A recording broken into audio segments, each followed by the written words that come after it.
Hoje a gente vai ver um tema que é o que é a morte, o que morre e o que não morre.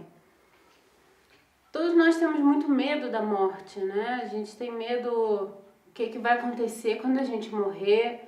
Então, porque é uma coisa desconhecida, a gente não sabe o que é a morte. Para isso que serve essa conferência, para a gente ver o que realmente acontece durante a morte, o que é realmente a morte, para que a gente possa perder esse medo. A razão de viver é morrer. A gente não tem outra razão. A morte, ela sempre libera. A única certeza que a gente tem dessa vida é que a gente vai morrer. Então a gente vive toda essa existência não sabendo o que a gente está fazendo aqui, mas com certeza a gente vai morrer. A gente também tem a morte psicológica, né? De todos esses defeitos que eu falei na conferência anterior, a gente está cheio de defeito.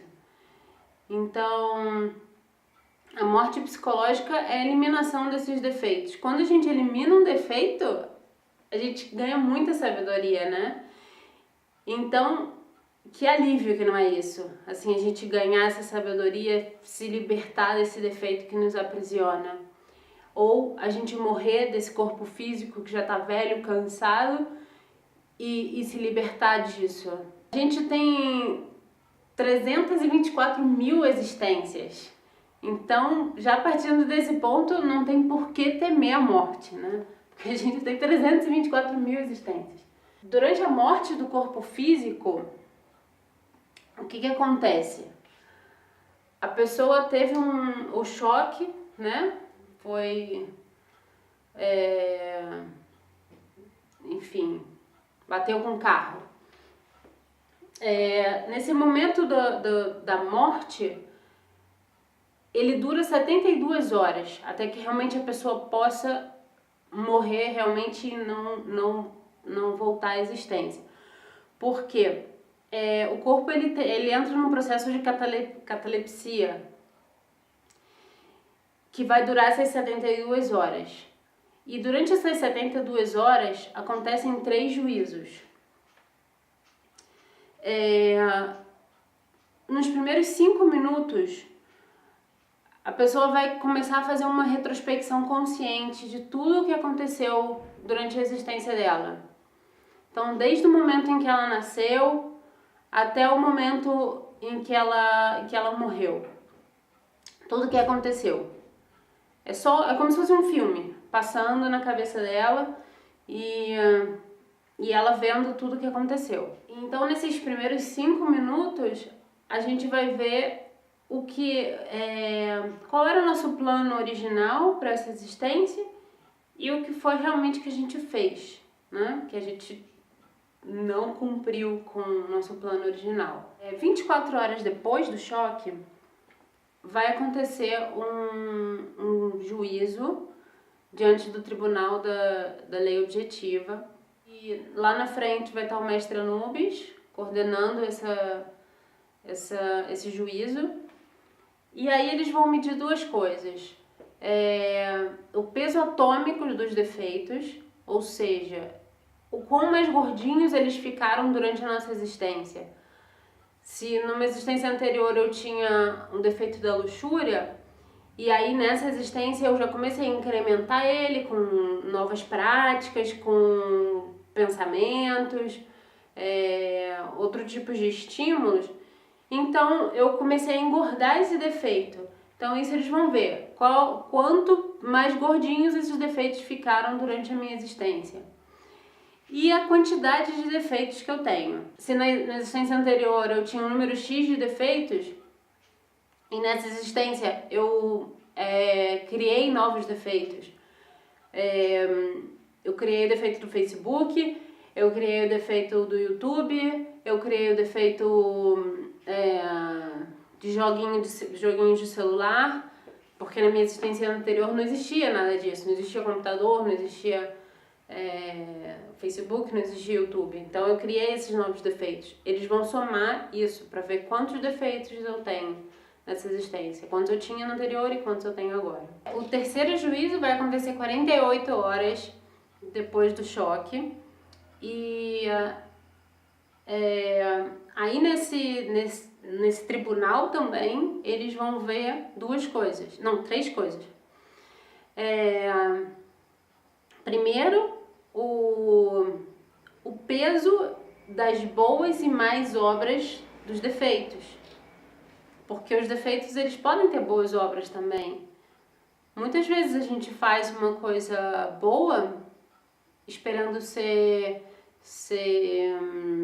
reconhecida, né? A gente atravessa um velhinho e depois, ai, que prazer eu senti de atravessar esse velhinho, que sensação boa. E depois a gente vai e fala, mas eu atravessei um velhinho, assim, porque a gente sente orgulho, né? Então, óbvio que é bom você ajudar as pessoas, mas a gente fazer isso porque nasce na gente, é fazer de coração, não fazer porque a gente precisa disso para se sentir boa. Então, assim, o peso dessas boas e mais obras. As mais obras, a gente pode ver milhões de mais obras que a gente fez na nossa existência por causa dos defeitos. A quantidade de vezes que eu bebi até cair para poder socializar com os meus amigos. A quantidade de vezes que eu comi até morrer porque estava realmente muito gostosa essa comida. Então, para sentir esse prazer de comer, para sentir o prazer de comer essa comida gostosa, eu violei o meu corpo, né, que é a gula. Então, eles vão medir o peso dessas boas e mais obras. E a quantidade de vezes que os defeitos se manifestaram na nossa existência.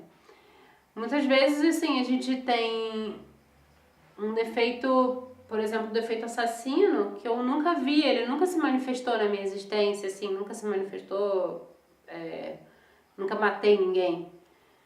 Mas,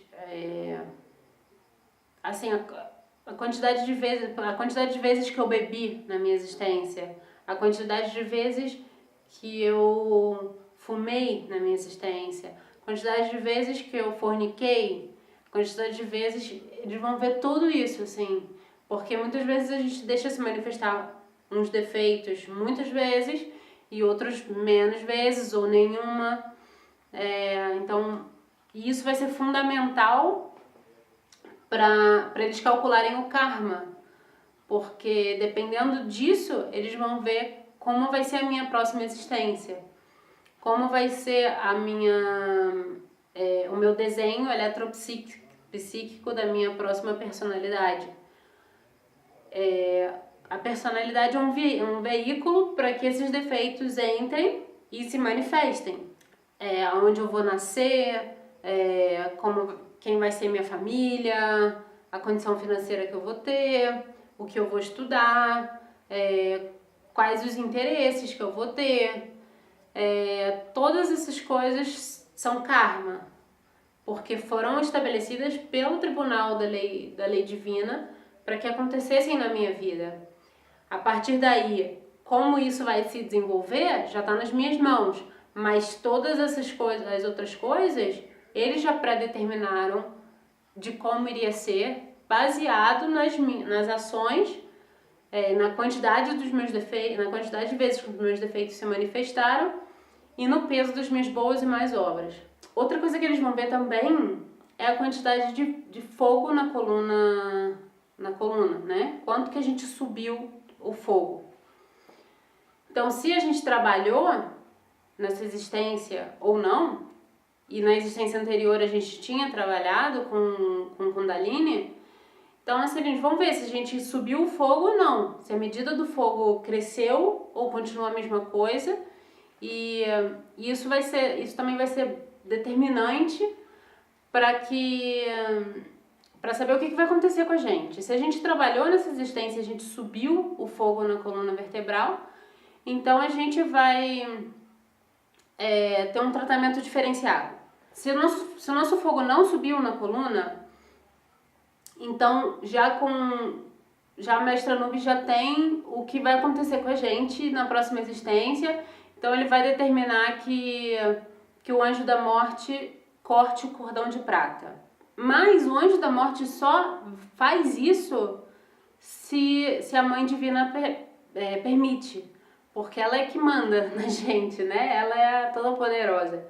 Então ele vai pedir permissão à Mãe Divina se pode ou não cortar o cordão de prata, e se a Mãe Divina permite, então ele tem até 48 horas para cortar esse cordão de prata, e a pessoa daí nesse momento realmente morre e vai pro limbo esperar o próximo corpo físico, né, para a próxima existência. Se a gente subiu o fogo pela nossa coluna, a Mãe Divina vai levar a gente pro céu e esperar que também que a gente tenha um novo veículo físico, um novo corpo físico para encarnar, e lá no céu ela vai dar força, incentivo pra gente, para que a gente nessa existência venha com o objetivo de nos autorrealizar.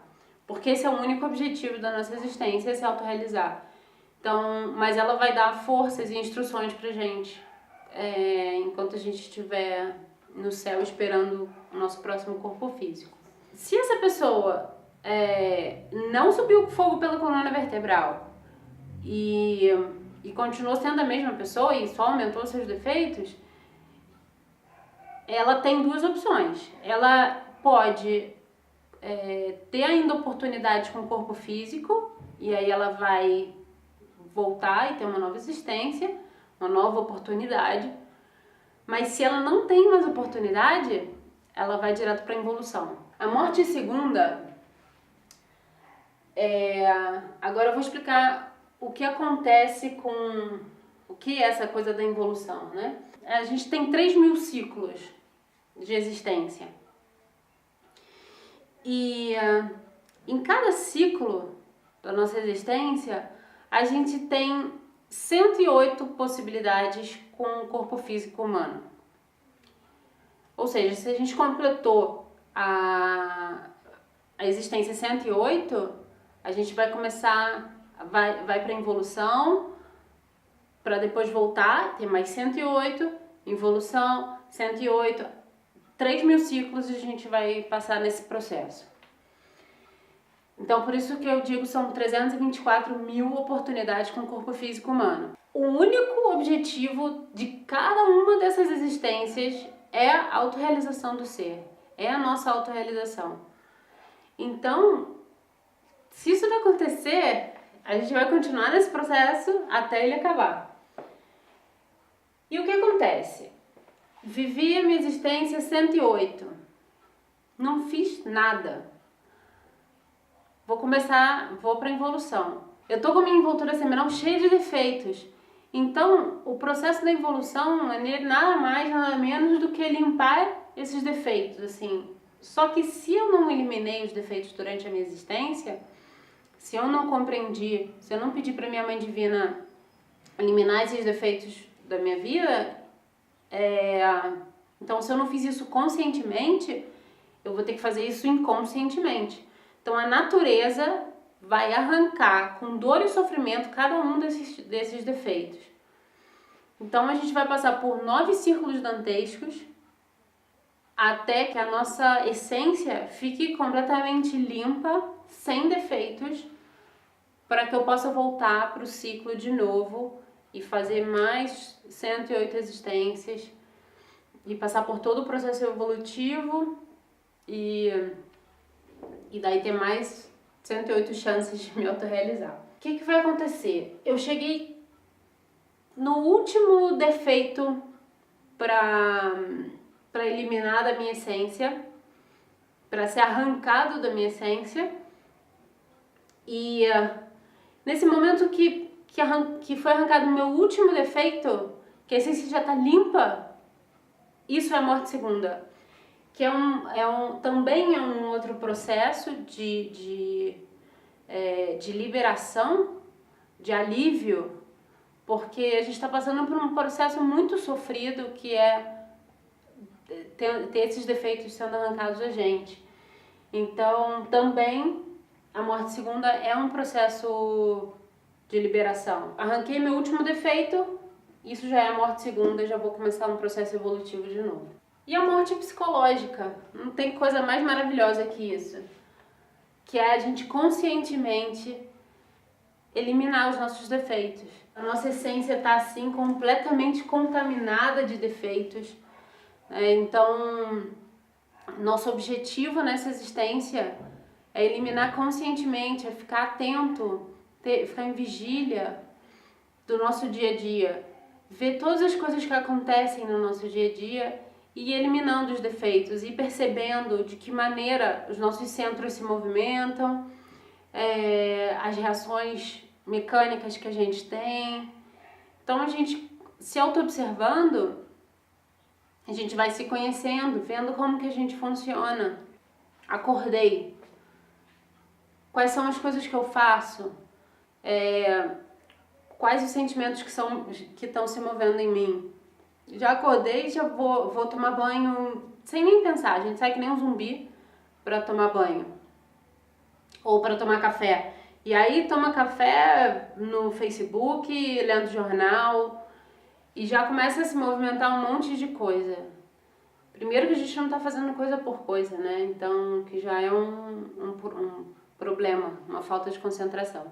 Mas vamos supor, tô lá tomando meu cafezinho e lendo jornal, já vejo a polícia do Rio de Janeiro matou uma menina inocente. Nossa, que raiva que já me dá. Já começa o meu defeito justiceiro, meu defeito que quer fazer manifestação. E já raiva, milhões de coisas já começam a se movimentar em mim, eu nem sequer saí de casa. Nesse momento que eu vi essa cena, que eu vi o defeito justiceiro, vi o defeito que quer fazer manifestação, que quer postar no Facebook que isso foi uma injustiça, e que sentiu raiva e que sentiu vontade de denunciar a polícia, eu observei tudo isso que aconteceu em mim. E eu vou pedindo morte. Porque a gente tem uma mãe divina que tem a função de eliminar os defeitos. Então a gente vai pedir para nossa mãe divina que elimine esses defeitos. Mãe, elimina esse defeito justiceiro. Mãe, elimina esse defeito que quer postar no Facebook. Mãe, elimina esse defeito que quer matar o polícia. E nesse momento, muitas vezes a gente não está compreendendo exatamente o que está acontecendo nessa situação, mas a gente pode refletir sobre essa situação. Eu posso depois pegar um caderninho e começar a refletir, por que eu tenho esse defeito justiceiro? O que eu sinto quando ele se manifesta? De que maneiras ele se manifesta dentro de mim? O que acontece, o que tem que acontecer para que ele se manifeste? Então eu começo a analisar todas essas coisas e também vou pedindo, Mãe Divina, elimina esse defeito que quando vê injustiça, quer fazer justiça. Assim, eu vou compreendendo cada coisinha, cada engrenagem desse defeito. E aí, esse defeito vai perdendo a força. Vamos imaginar uma árvore que eu vou arrancando todas as raizinhas, que são cada detalhe, e ele vai perdendo a força. Vai chegar um momento que esse defeito sem alimento vai morrer, porque se eu já não estou mais alimentando ele não tem mais de onde tirar esse sustento, que esse sustento dele é a nossa energia, né? Então eu já não vou estar mais dando a minha energia para ele. Assim eu vou eliminando cada defeito. E vou liberando a minha consciência, vou tendo mais consciência, mais sabedoria, mais força para continuar esse trabalho. Vamos supor, daí o dia segue, fui pro trabalho e já comecei a fumar, assim, mal saí de casa, mal tomei meu café da manhã, comecei a fumar. É um hábito completamente mecânico, para quem fuma já é um hábito completamente mecânico. Então, Eu sinto uma ansiedade, já vou fumando, vou fumando, vou fumando. Quando eu vi, acabou o dia e eu fumei 2 maços de cigarro. É um vício. O cigarro, como o álcool, é um vício, né? Uma coisa que a gente tá fazendo mecanicamente porque já tá viciado. Todos os defeitos são vícios porque a gente já tá mecânico com isso. Mas todas essas coisas que a gente usa como ferramentas para acalmar a gente, por exemplo, eu bebo porque eu tô muito ansiosa, tô muito nervosa, o meu dia foi muito pesado, então eu vou beber. O cigarro também. Tem gente que só consegue ficar calma quando fuma um cigarro. Nosso objetivo aqui é que a gente seja consciente, porque isso não é ser consciente. Eu ficar tapando os meus sentimentos com vícios. Então, a gente tem que começar a estudar o que acontece quando eu fumo um cigarro. Por que eu fumo um cigarro? Por que tá mal fumar um cigarro? Porque eu tô prejudicando o meu corpo. Tô botando uma fumaça para dentro de mim. Acho que qualquer pessoa que fuma consegue compreender que não pode ser positivo você botar uma fumaça para dentro de você. Mas por que razão você faz isso? O que te levou a fazer isso pela primeira vez? Então, vamos começar a refletir em que momentos do dia você sente vontade de fumar um cigarro. O que te gera esse desejo? Então, cada coisa a gente vai pedindo, não que você chegue agora e simplesmente pare de fumar, porque eu sei o quanto isso é difícil, mas vai tentando compreender e tentando se fazer mais consciente das coisas mecânicas que acontecem na sua vida. Então, quando você chegar a compreender tudo isso, você simplesmente vai parar de fumar, porque você compreendeu o defeito, você eliminou o defeito. Então, sem eliminar o defeito, você pode parar de fumar, mas o defeito está lá. E vai chegar um outro momento que você vai sentir essa ansiedade tão forte que vai te levar a fumar de novo.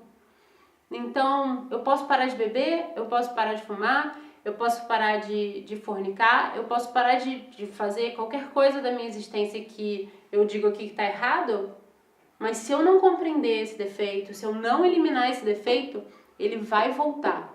Ele vai aparecer de novo porque ele não morreu. Ele está lá vivinho com toda a minha energia, com toda a minha consciência presa. Então não adianta de nada eu não compreender o defeito e nada é a mesma coisa. Então vamos começar a se fazer consciente no dia a dia. Isso com todos os milhões de defeitos que a gente tem, milhões, milhares de defeitos que a gente não tem nem noção que a gente possui. Com o defeito assassino, por exemplo. Eu, assassina? Como que eu nunca matei ninguém? Como que eu tenho defeito assassino? Mas a gente nunca para pra perceber, assim, essa vontade que a gente tem, às vezes, quando a gente vê um noticiário, falar o fulano de tal matou a criancinha. Ai, tem que matar esse desgraçado? Por que não volta a pena de morte? Por que não matam ele? Pô, tem que jogar bomba em todos esses assassinos, em todos esses... É o defeito assassino. Por mais que eu não esteja matando ninguém, eu tô desejando isso dentro de mim. Ele tá lá, vivinho. Então, muitas coisas a gente não sabe que tem. E só com a autoobservação, só com a nossa vigília, só estando consciente, a gente vai começar a perceber e vamos pedindo, fazendo, a gente chama de morte em marcha. Vamos pedindo durante o nosso dia que a nossa Mãe Divina elimine os defeitos. Então, qualquer pensamento que apareça, vou dentro do ônibus, vi um garoto bonitão, e já começa a sentir luxúria, mãe, elimina esse luxurioso, esse defeito luxurioso. Alguém me deu uma trombada, fiquei com raiva, mãe, elimina essa raiva. Um cara não me deu o troco correto, mãe, elimina essa raiva que eu senti do cara porque eu achei que ele estava me enganando.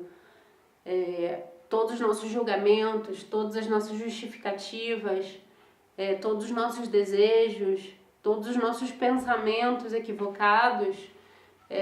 Então vamos pedindo morte e a gente vai ver quanto mais força a gente vai ter no final do dia, quanto mais energia a gente vai ter economizado e assim essa felicidade da gente poder controlar a nossa existência, porque a gente não percebe o quanto a gente é manipulado por todos esses defeitos. A gente não é nada mais do que todos os nossos defeitos, porque eles fazem com que a gente faça tudo o que eles querem. Os passos são esses. Observei o defeito, eu vou julgar ele sem piedade, como se realmente a gente estivesse num tribunal e eu estivesse olhando esse defeito assim como um réu, e eu começo a ver cada coisa, assim, sem se justificar. Então, observar, julgar, compreender. Depois que a gente julgou, a gente consegue compreender por que a gente foi levado a fazer tais coisas. Então, eu compreendo que eu dei o dinheiro pro mendigo porque eu queria depois dizer para as pessoas quanto eu era boa. Eu compreendo que eu fumei o cigarro porque eu queria acalmar a minha ansiedade. Quando eu compreendo, e assim, isso só vem do coração, a gente vai sentir um alívio no coração, a gente vai sentir uma paz. Aí já é assim, o maior passo. E aí a gente pede para a Mãe Divina eliminar. Porque a gente só consegue eliminar se tem compreensão. Se não tem compreensão, a gente não consegue. O que morre e o que não morre. Resumindo toda essa conferência, o corpo físico morre. Junto com o corpo físico, nosso corpo vital, que é o que dá a nossa vitalidade, morre também. Dentro da gente, os nossos defeitos, se eu não compreendi, não eliminei, eles não vão morrer. Eles vão continuar vivos, e porque eles fazem parte da nossa consciência. Eles fazem parte do nosso ser. Se eu não eliminei, eles fazem parte do nosso ser e não vão morrer.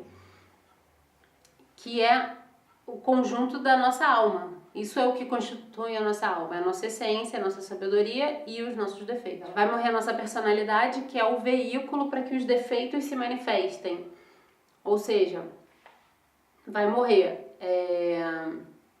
o nosso nome, vai morrer o lugar onde a gente nasceu, vai morrer a condição financeira que a gente tinha, vai morrer tudo, todo esse conjunto que fazia aquela pessoa ser o Tiago, o João, a Maria, vai morrer. Só que os defeitos dentro da Maria e dentro do João não vão morrer.